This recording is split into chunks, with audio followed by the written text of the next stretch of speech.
मित्रांनो, यानंतर आपल्याला शेवटच्या म्हणजे 5व्या चॅप्टरकडे जायचं. The fifth chapter is a bi junction transistor. This bi junction transistor is also a semiconductor device, and you know there are two types of transistors are there. One is a PNP and there is NPN. What is PNP transistor? When a N type of semiconductor material is sandwiched between two regions, then it forms a PNP transistor. And what is NPN? When a P type of semiconductor material is sandwiched between two N regions of the semiconductor, then it forms a NPN transistor. So basically there are three regions for the transistors. You see PNP or NPN, three regions are there. Of the three, the middle one is always base region, त्याला आपण base म्हणतो. And one side from where the charge carriers are emitted. In NPN transistor, the majority charge carriers are electrons, whereas minority are holes. तर इथे ज्या ठिकाणाहून charge आत emit होतात म्हणजे त्या डिव्हाइसमध्ये आत येतात मेजॉरिटीनं, that terminal, that region is called as emitter region, and the opposite region to that emitter, exact other side where the charges are collected, it is called as a collector. म्हणून ट्रान्झिस्टरला जे तीन रिजन आहेत त्याची नावं अशी आहेत. Emitter, from where we get the charges or emitted. The middle one is always base, and the next to base opposite to the emitter is a collector.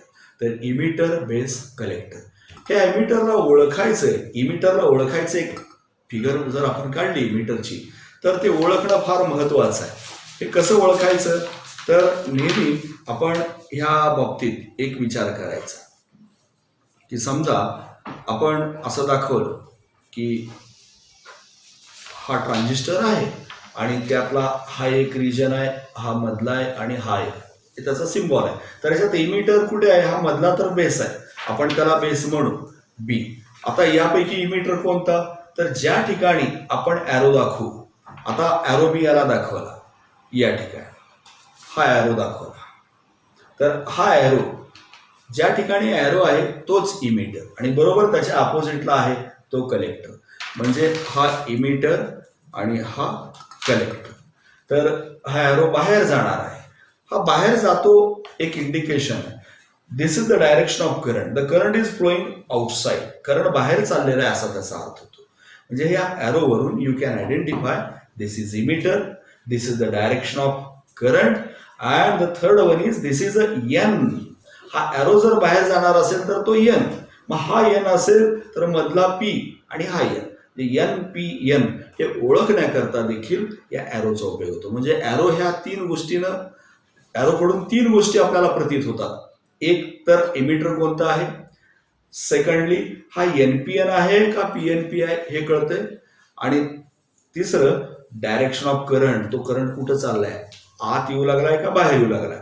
तर हा बाहेर चाललाय म्हणजे तो एनपीएन आहे असा आपण हा ओळखायचा.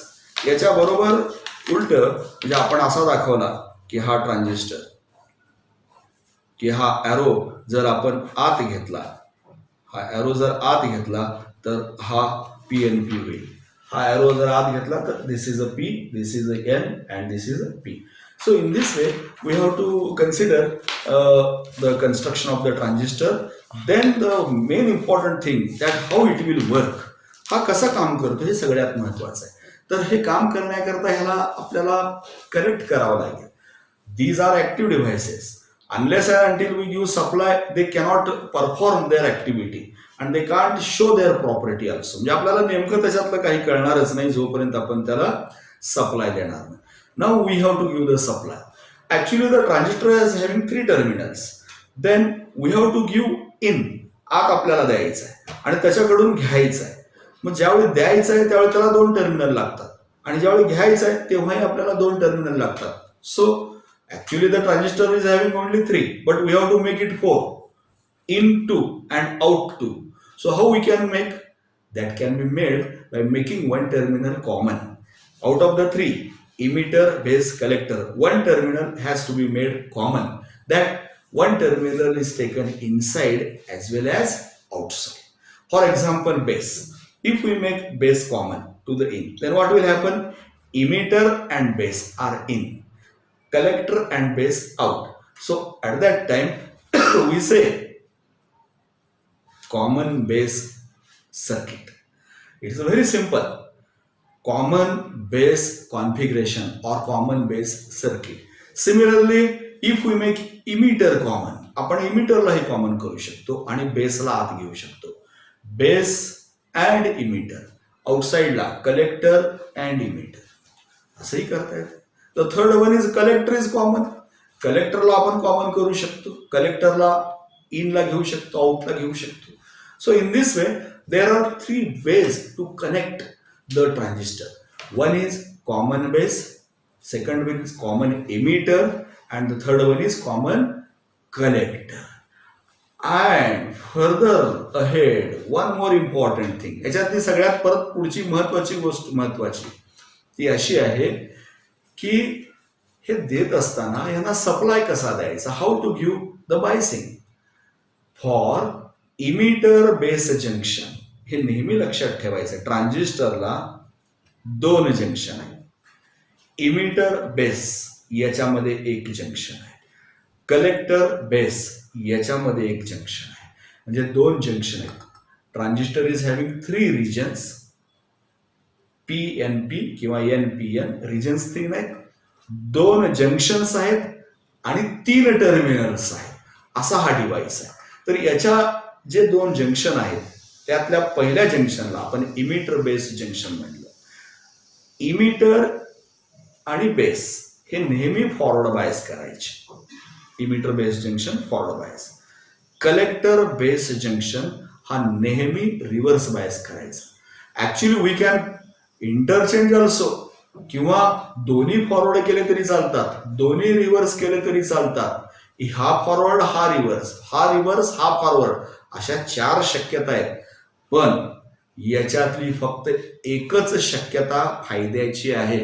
बाकीच्या सगळ्या शक्यता युजलेस आहेत, म्हणजे they are not useful at all.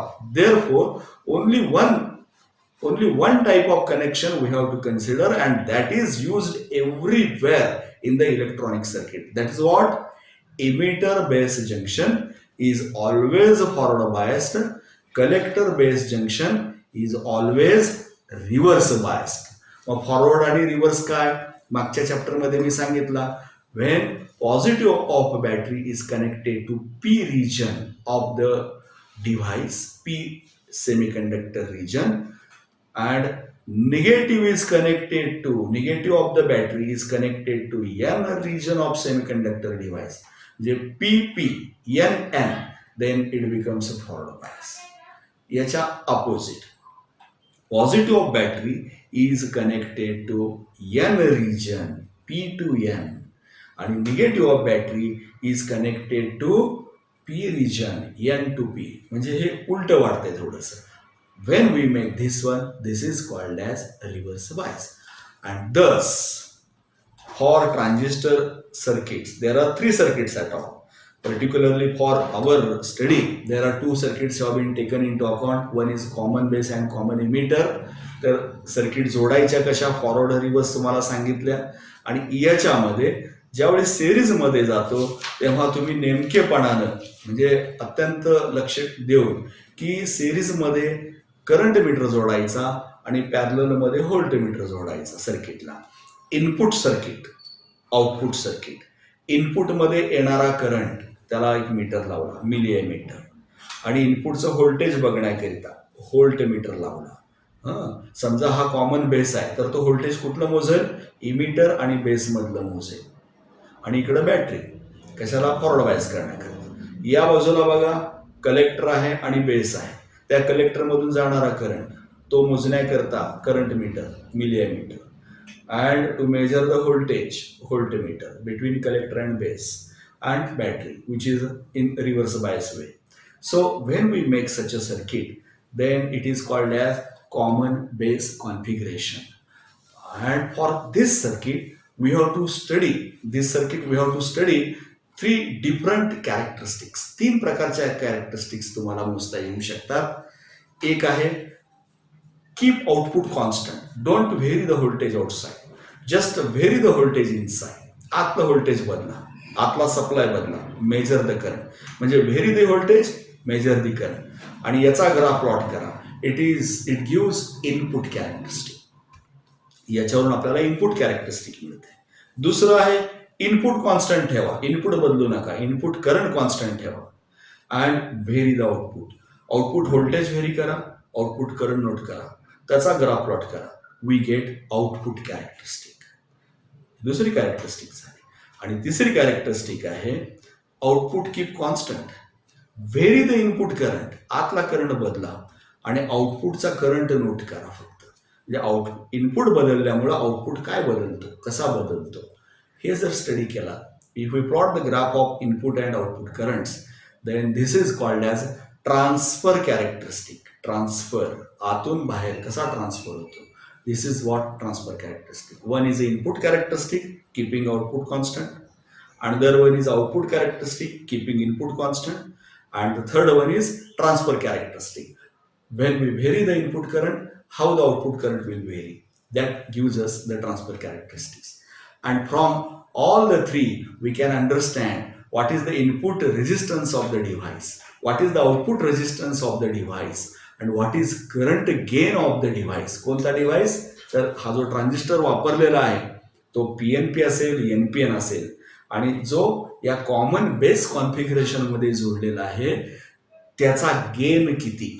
Gain याचा अर्थ थोडक्यात आपण असं म्हणू की समजा आतमध्ये आपण थोडा करंट दिला 1 मिलीअँपियर आणि आउटपुटला आपल्याला किती करंट मिळाला, ह्याचा जर रेशो आपण काढायला गेला की हा भागिले हा किती आहे, तर that gives us gain. Actually that can be find out from the graph. आपण जे 3 ग्राफ काढतो, इनपुट कॅरेक्टरिस्टिक, आउटपुट कॅरेक्टरिस्टिक आणि ट्रान्सफर कॅरेक्टरिस्टिक, ह्या ट्रान्सफर कॅरेक्टरिस्टिकच्या ग्राफवरून आपल्याला हा गेन व्यवस्थित मिळू शकतो.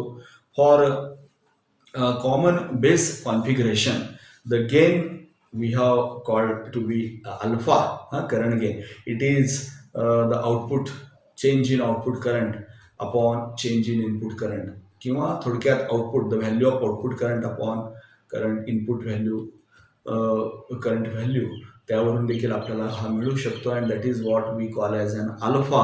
And this is always less than 1, 1 पेक्षा कमी असतो हा नेहमी. कारण काय, कलेक्टर करंट हा इमिटर करंटपेक्षा नेहमी कमी असतो. आणि एक लक्षात ठेवायचं सगळ्यात महत्त्वाचं, इमिटर करंट मधून आलेला current it is divided into base and collector.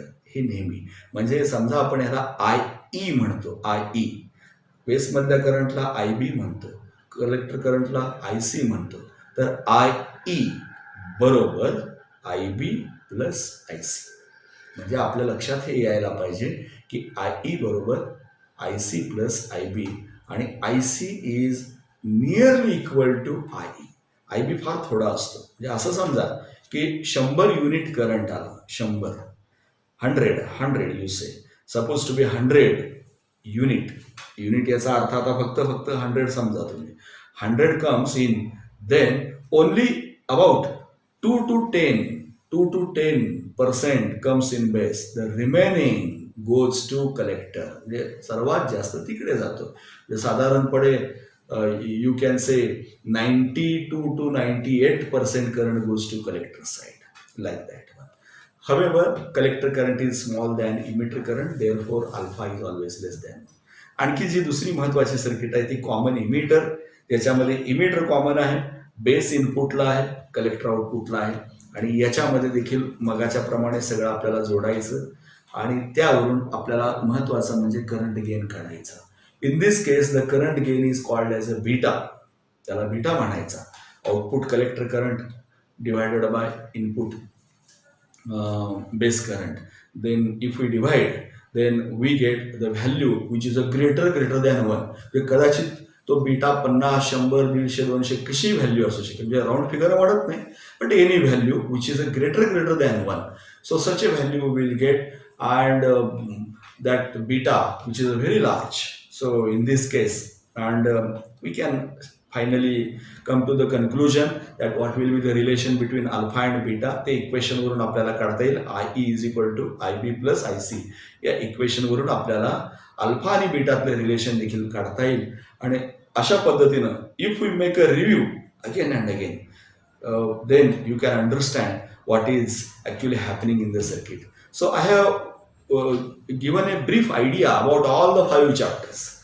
Already I have taught in the classroom, but still before examination you want some more things, then refresh, just to refresh you. For that purpose I have discussed with you. However, if you have any queries, questions, then you can call me at any time. I will give answers. Put notes in front of you and discuss with me. So it will be easy for you if you have any problem. So thank you very much.